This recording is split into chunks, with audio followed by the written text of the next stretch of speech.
5 things that are critical, in my opinion, that you're going to want before you hit the road on your first road trip. I'm Missy, and if you're tuning in, that means my title captured your interest. With today's economy so bad, the price of everything shooting up, a lot of people are interested in living the van life or checking it out. So if that's you, you're going to want to hear this. The first thing that you're going to want to invest in, and it's an investment, but it will pay off in the long run, is good, excellent, strong tires. Not the little bitty donut ones, but strong tires on your van. Why? Because of the terrain you're going to be going down and up and around.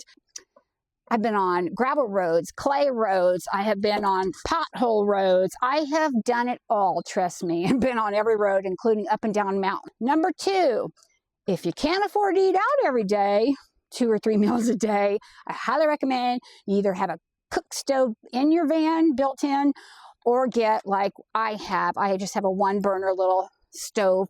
Number 3, if you're going to be cooking, you got to have a refrigerator, and I highly recommend a freezer.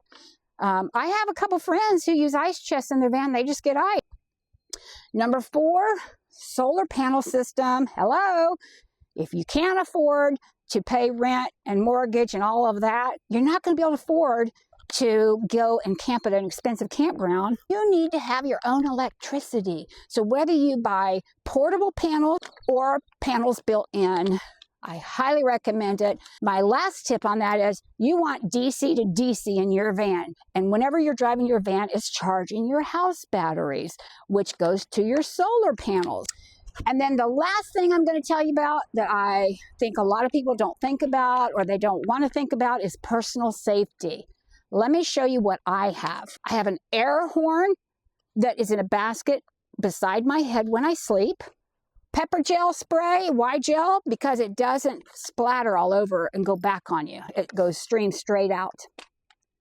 Now this one could be controversial. This is the last one for personal safety. A taser baton. So, like I said, you don't have to have that, but I feel better having it. I hope these tips have helped you, and I hope if you're thinking about going into van life, go for it. Check out my channel. It's Jake and Me Van Life. I hope you've enjoyed it, and thanks for watching. Y'all have a great day.